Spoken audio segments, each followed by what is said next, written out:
جنگ موتا کا وہ واقعہ اکثر بیان بھی ہوتا ہے کہ ایک جنگ ایسی بھی آئی کہ جس میں ایک صحابی وہ کہتے ہیں میں زخمیوں کو پانی پلاتا تھا، جو زخم کھا کر کے گر جائے اس کو میں اپنے مشکیزے سے پانی پلاتا۔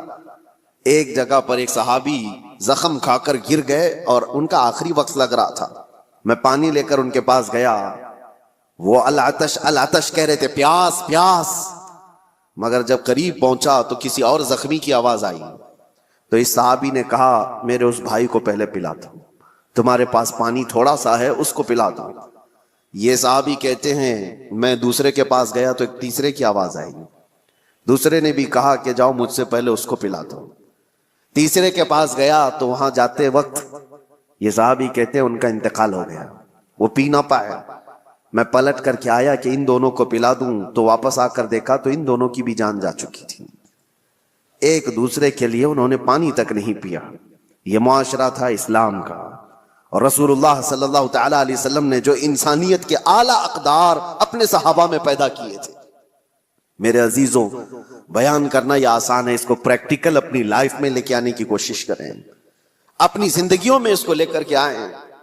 انسانیت وہ نہیں ہے کہ جو آج لوگ سمجھتے ہیں گھر میں کھانا بنا تھا اور اس کے بعد بچ گیا تو ہم دوسروں کا بھی خیال کرتے ہیں۔ تم اپنا کچرا کسی اور میں ڈم کرنا چاہ رہے ہو، خیال نہیں کر رہے ہو۔ خیال اس کو کہتے ہیں کہ جب گرم کھانا بنا ہوا ہو اور پہلے کسی اور کا خیال آ جائے، پہلے کسی فقیر کا خیال آ جائے۔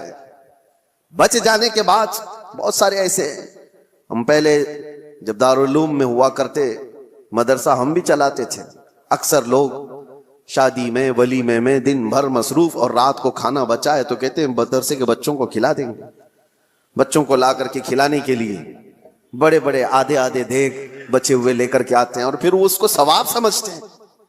ہم نے ان سے کہا تھا یہ مہمانان رسول ہیں جو طلباء ہیں، جو رسول اللہ صلی اللہ تعالی علیہ وسلم کے مہمان کہلاتے ہیں، دین کا علم حاصل کرنے والے یہ طالب علم، اور تم ان کو اپنے گھر کا بچا ہوا کچرا لا کر ڈم کرنا چاہتے ہو۔ کیا تم سمجھتے ہو اور اس کو نیکی سمجھ رہے ہو اور فخر کر رہے ہو؟ فخر اس وقت ہوتا جب تمہارا کھانا بن کر تیار ہوتا، تمہارے اپنے کھانے سے پہلے مہمانان رسول کا خیال کیا ہوتا کہ ان کا بھی اتنا حصہ ہے اس کے اندر۔ عزیزان گرامی وقار، انسانیت صرف اور صرف اپنی خاطر جینے کا مطلب نہیں ہے۔ انسان جیے تو اللہ